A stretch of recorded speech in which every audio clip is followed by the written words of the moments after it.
All right, friends. Well, today is the day.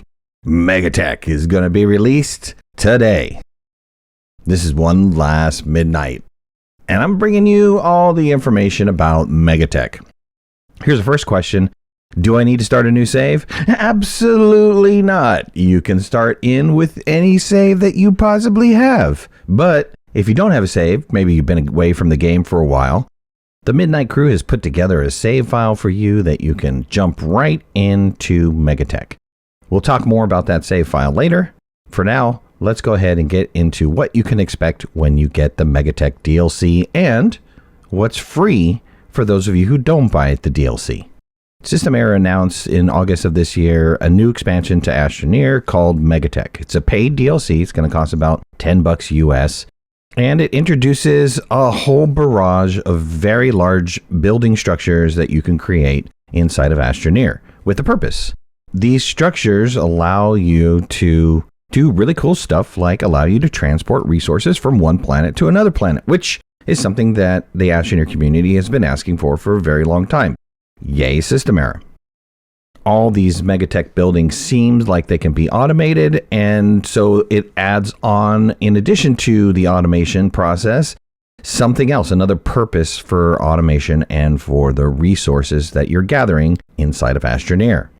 The Megatech DLC is going to add a huge missing piece, at least in my honest opinion, that Astroneer has been missing for a long time, which is a purpose to all the resources. So all these Megatech buildings that you're going to wind up building are going to take a large amount of resources to construct them. And then also the orbital platform, I believe, is going to take an enormous amount of resources in order to construct that. So that kind of gives us a purpose and reason for all of these resources that we've been gathering or that you can make inside of Astroneer. Megatech is introducing the intermodal, and I hope I'm saying that right, terminal, which allows you to load up with resources and ship to other planets, right? That's the main core piece. The orbital platform, which is a huge building in space that you can turn around and farm soil from it after you build it. They've also added the biodome, which allows you to be able to plant your plants, but I'm hoping that there is some sort of collection process where we can gather anything that the seeds are producing, whether it be additional seeds or the research that comes off of plants. They've introduced this item of a museum. Let me read the description to you. Speaking of donation stations, masters of automation tend to have plenty of resources lying around, and the museum opens up an avenue for those resources to go into unlocking useful rewards and perks. Plus, filling up the holographic display of all donation stations is worthy of the ultimate bragging rights. So here's another item if you think satisfactory. It seems like this is kind of like a sync deal. And so you're going to have multiple purposes for your resources. One, building these mega structures, and then two, having this museum. It seems like you can continue to keep donating items until you get the museum loaded up. Pretty neat. Okay, but that's not it. They've also added other things. New large canisters. So there is a large gas canister, and there is a large soil and fluid canister. We've only had the medium up until this point, but now we have this huge giant mega size, which hopefully can store just an absolute crap ton. Also, exochips can now be stored inside of resource canisters. Yay! So no longer having to have those exochips just laying around. They've added a long-awaited item called the tether dropper, which automatically drops tethers spaced out to the maximum distance for you instead of having to manually place tethers. Here you go, system error. Now, we haven't seen a picture of it to date, but they have listed inside of their notes and their release information that one of the quality of life items that they're adding is a icon sign. So finally, we're going to be able to put down a sign in Astroneer that has a little icon on it so we can point to stuff. Oh my God. Thank you, thank you, thank you. There's also a new walkway that's been introduced, so we're going to have kind of like a sidewalk, I suppose, that you can now place between buildings, and actually it seems like it connects up to some of the Megatech items, which is great. No longer having to deform the terrain with the drill and the paver. Now we can have nice little neat walkways. And never fear, There's also the Mega Deconstructor, which allows you to deconstruct some of these Megatech buildings. Thank you. I didn't want to have items that were going to be placed and you could never move them ever. So that's a nice addition that you can deconstruct it. Hopefully you get all your resources back. But even if you don't, even if you only get a percentage back, that's very cool that we can turn around and rebuild the Megatech buildings in a different location. The big differences between the paid and the unpaid version of Megatech is some of the items that you're allowed to build. So the orbital platform, the biodome, and the museum are solely dedicated to the DLC, the paid DLC. Also, with that, you get some deluxe cosmetics, and I think it was something else that I read in there that you get. Okay, but as for the free version of Megatech, you still wind up getting the intermodal terminal, which allows you to ship between planets, the distribution launch system, and of course the quality of life items, which have been added for everyone. So pretty awesome update, regardless if you pay for the DLC or if you're just playing with the base game and the free Megatech content. You're still going to be able to do a lot of stuff. You just happen to get a little bit more if you're paying for the DLC. And of course, they happen to be the cooler features in the DLC. I highly encourage you to go back and read some of the posts that Systemera has put out about Megatech. It's a ton of information.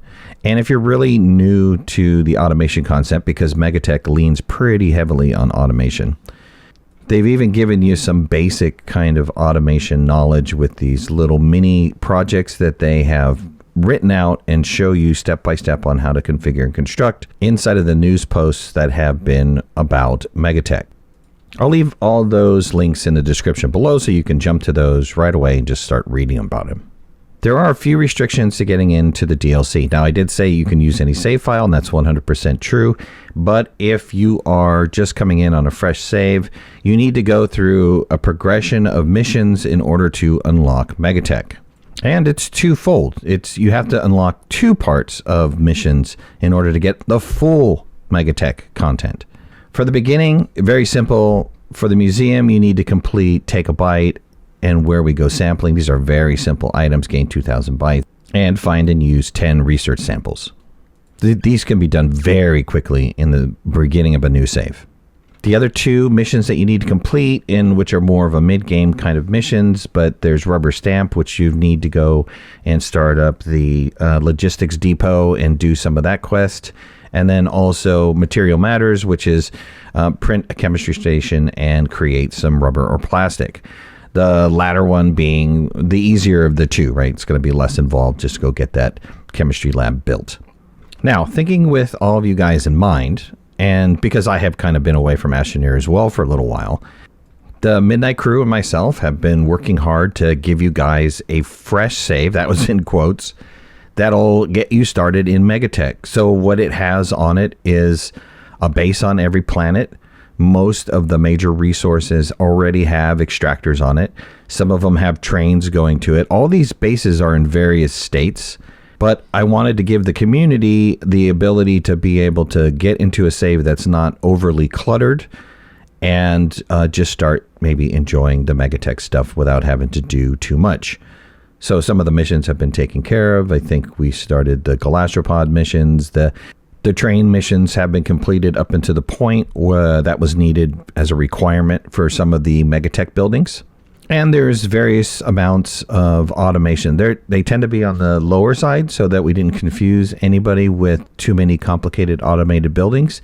But there are some minor automation pieces on there. So if you're new to automation, you can just kind of jump in and see what's going on.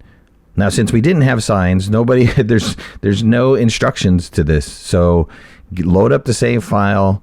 There are a few little signs that guide you to the main base, but other than that, just follow some tether lines, follow the rail lines, and you pretty much figure out what's going on.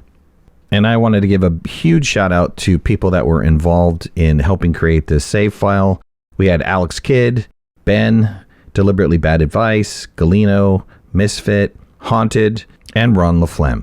Thank you guys for being there and participating in creating the save file, and I hope the community enjoys it. The save file can be found on my Discord underneath the Astroneer section, and I'll have it pinned for you so you can easily find it. So what am I going to do? How am I going to play Megatech? You know, honestly, I'm not 100% sure. I've been debating it for a while.